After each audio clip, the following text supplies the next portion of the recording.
Dear learners, now let us discuss how the NGOs they are set up, how the NGOs they are initiated, and what is the process of formation of non-governmental organizations or NGOs. Now this aspect is very important to relate to the concept of NGOs and how they exist in the society, and what are the ways through which they can come up and they can be initiated for a common cause, for the cause of the society, for the welfare of the society. So this session would be based on formation of non-governmental organizations, and we would be discussing different areas related to it. Now initially we will just start up how NGOs are set up. What is the way out? What is the reason that NGOs they come up in any society? So how are the NGOs set up? The first and foremost concept is that there is an idea generation. Now suppose I am residing in a particular locality where health issues are many. People are not aware of health issues and it is a rural place. Then in that case, being educated, being skilled, I get an idea to start a group, to start an association with few like-minded people or individually for the awareness of health services in the rural sector.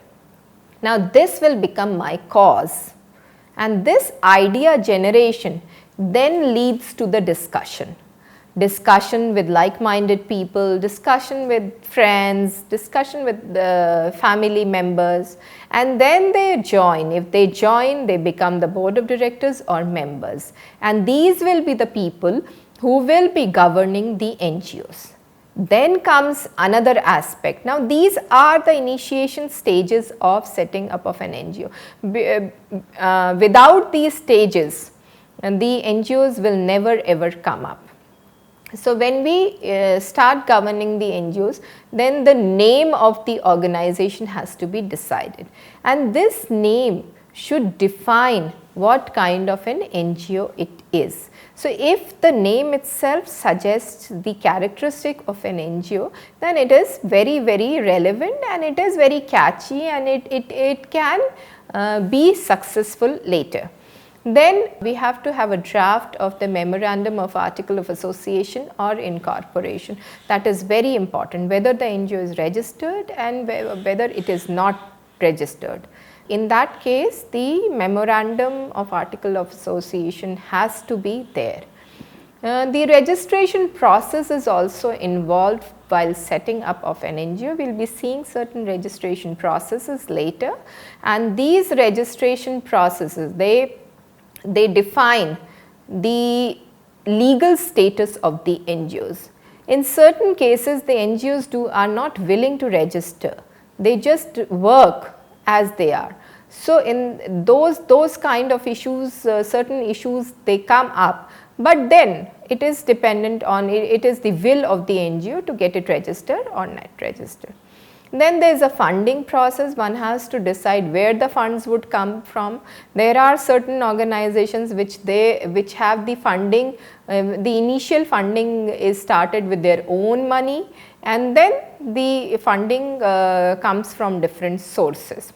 Then of course, while setting up of the NGO, one has to look into the networking aspect, that how much or how far you have the network to build in an NGO, because NGOs do require publicity mechanism. They need to be publicized so that people come, people get associated, and that NGO can provide benefits to the society and serve the downtrodden or the distressed. So this is what is the setting up of an NGO. Now coming to the aspect of formation of NGOs. A non-governmental organization is basically perceived to be an association of persons or a body of individuals. It can be started with one member and then it can increase. So NGOs can be registered or it can be informal NGOs also. Now, if they are registered, they have to be registered under following Indian acts, and there are 3 variants of the registered NGOs. One can be the charitable trusts, one can be the societies under the Societies Registration Act, which we have discussed in the concept of NGOs. Then the other aspect is the licensed company under section 25A, that is the present Companies Act. Older Companies Act had the section 25 of the Companies Act 1956, the amended act is 25A. And in this case the company has to be not for profit company. That is the major cue which you need to keep in mind, that the company should be not for profit company. It can generate income, but it cannot be used for profit, and the profit amount, the income cannot be distributed amongst the members. So, this is what is the idea behind the formation of NGOs. Now, suppose NGOs, they want to be a society, then what should one do? We need to understand what is required for NGOs to be a society. So, if an NGO can be formed by a society under the Societies Registration Act 1860, after complying with all the provisions related to its formation, the society is to be formed. Now, I will give you an example of a very popular society, that is Seva Rural. This is Society for Education, Welfare and Action Rural in a small village in Gujarat, which is working in the health sector, which is related to the education related to the health sector. Now, this NGO, Seva Rural, is an NGO, but it has a name of a society. So, that is why they have named. If you see the name of this organization, you will find that it tells what it is doing. It gives the message that what the purpose of this society is. So, there are certain rules which govern the formation of a society, and they vary from state to state, but the whole process is common in most of the states. So, formation of NGO in India can be in different forms, in varied forms. Now, let us discuss certain stages in the formation of NGOs. Usually the stages in the formation of NGOs, there are certain stages which are common for trust, for charitable organization or society, and for company. Those documents are quite common, we will see in this. But there are certain other things which needs to be incorporated, like governing authorities, where you have to get registered. They are different in nature. Now, the first stage in the formation of NGO will be to decide if NGO will be formed as a society, trust or a company. That depends on the people governing the NGO. And based on that, like-minded people come together and become the members. Of course, selecting the name, because the name has to get registered and get approved. Then if they are going for the registration purpose, there should be a registration deed where the members, they have to give the bylaws, give the steps which will be used for operation of NGOs. Now, another important aspect in this is that wherever the NGO is located, it needs an accommodation, it needs a building, it needs a physical appearance. So, for that the NOC has to be procured from the owner of the place where NGO will be located. Now, submitting the proof of residence and the identification of persons or members concerned is one of the most important aspects. If you have the NOC from the owner, you can submit the proof of residence, and whoever is the member should give the identification that that member does not have any legal issues lying with them, and they should be have a clean sheet. The other stage is that all the relevant documents, they are to be submitted to the concerned authorities, and the registration certificate has to be procured from the concerned authority. After getting the registration certificate, because this certificate will be used for getting the PAN card for the NGO, which is very, very important. because annual returns have to be filed and the PAN card has to be there. The bank account in the name of NGOs should be there because that will show the regulation of funds, where from the funds are coming and where the funds are being dispersed, for what cause. Getting the exemption under a section 80G of the Income Tax Act, because if the funders are depositing certain amount or giving funding, giving it in form of donations, they need to have the exemption certificates. So, for that one has to, the NGO has to apply for it. Getting clearances from the Reserve Bank of India for receiving the foreign funds. There should be annual tax returns in the NGO, has to be filed mandatorily. We discussed NGOs, the stages in the formation of NGOs. Now we will discuss all the three areas like NGOs, the guidelines related to NGOs as trust, guidelines related to NGOs as company, guidelines related to NGO as charitable organizations or a society. NGOs as a trust, they can be charitable organization in this. The trust can be established by any legal entity through a registered trust, and it can be done by one member also. They have to define clearly the aims and objectives of the trust. These are the steps to form the trust. First is to select the name of the trust, to draft the trust deed which gives the details of the bylaws of the trust. And the trust can have one or more persons who govern and operate the trust. These are the common things which whether it is a trust or a society or a company, not for profit company, they need to have it. Getting PAN card for the trust, bank account, getting exemption under section 80G, clearances from RBI, annual tax returns. Now, I will give you an example of one of the more popular, very popular, the national trust, which is the Rural India Supporting Trust, which is known as RIST, and it is basically working for the poverty alleviation specifically in the rural sector. You have the link of the website. You can just go to the website and see what kind of work they are doing. They are indulging into education, they are indulging into health, they are indulging into providing funds. So, they have varied activities involved with them. So, this particular trust, this is a concept, this NGO is acting as a trust. It is an NGO, but it is a trust. Now, if it is NGOs as a company, so the guidelines have to be, again choose the name of the company. There has to be a company deed. It is all the formalities related to forming the NGO as a company as per Company Act, and as usual companies are formed, all those regulations they apply to for not for profit company. The only difference is in the deed and in the legislation where they are not supposed to disperse the profits to the members of the NGO.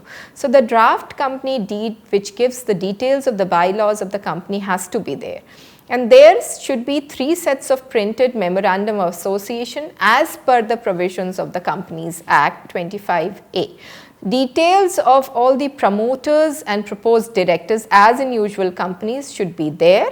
And if the director is, the proposed director is the director of some other company, that too has to be incorporated and the NOC has to be given to the company's registration authorities. The details of the assets and liabilities of the company has to be there because the association has been operating for at least 3 years. So, in that case they have certain assets and they have certain liabilities. So, for formation of company, this kind of balance sheet has to be given to the registration authorities. The other guidelines include the estimates of future income of the company. That means the proposed income of the company has to be mentioned, that how the income would be generated, what will be the skills required, what will be the amount, proposed amount which will be the income of the company, and the sources of that income has to be specified clearly. There should be a lot of clarity with the source of income and the objects of expenditure. So, it has to be transparent in nature, that is very important. The transparency is the main thing in this.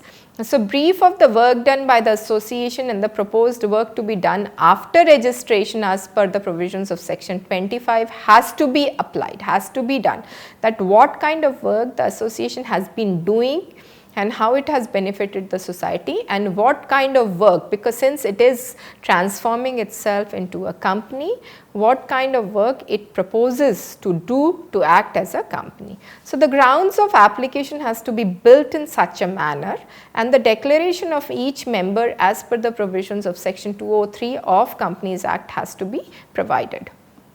All the documents which needs to be submitted to the registrar of companies of the respective state, because the company has to be located in particular state. The notice in a newspaper has to be given in one regional language and one in English language, which has to be circulated in that area. The discretion of giving the license of the company lies solely on the authorities. It can basically be rejected, but if it is rejected, the NGO does not cease to exist. That does not mean it will cease to exist.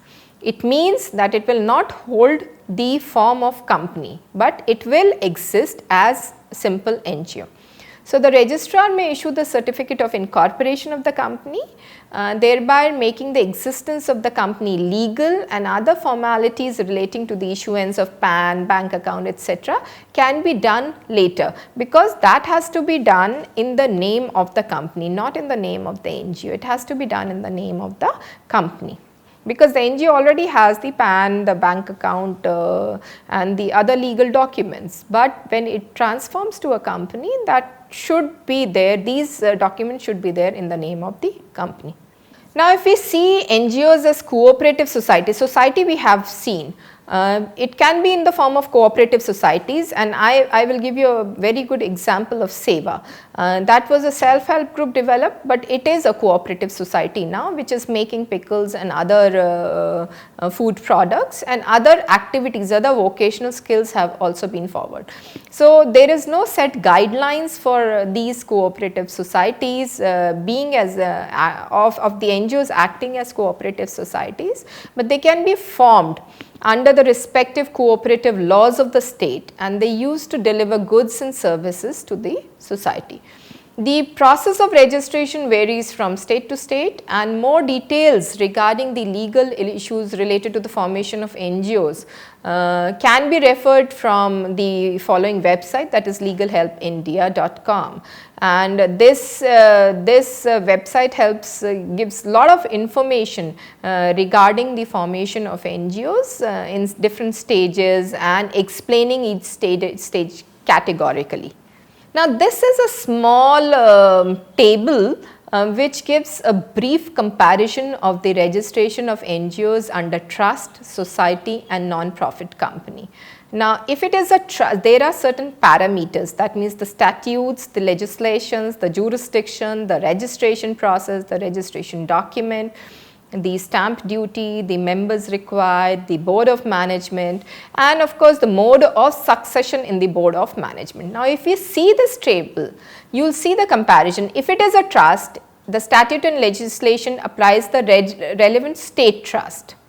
For example, if it is Maharashtra, it would be Bombay Public Trust Act 1950. So, if it is Madhya Pradesh, it would be some other trust.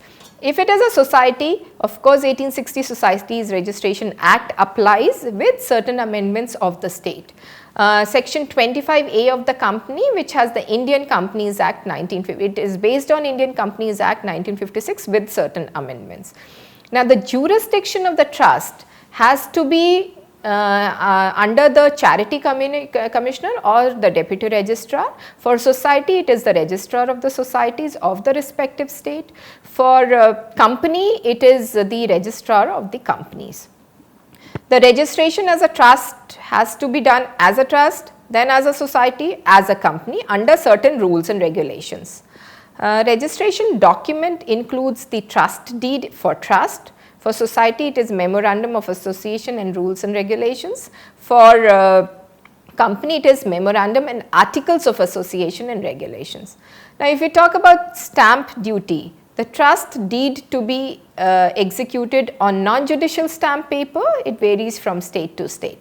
So, for society you do not require any stamp paper, but you have memorandum of association. For company also you do not require any stamp paper, but you require memorandum and the articles of association. The members in the trust is minimum 2 trustees, no upper limit. For society you have minimum 7 managing committee members, and there are minimum 3 trustees, and there is no upper limit to it. Now, the board of management in the trust would be trustees or the board of trustees, and for the society it will be the governing body or the council or the managing or executive committee. For section 25, it would be the board of directors and managing committee. When we see the mode of succession on board of management, it will be the appointment or the election through a public voting, and society appointment or election by the members of the general body.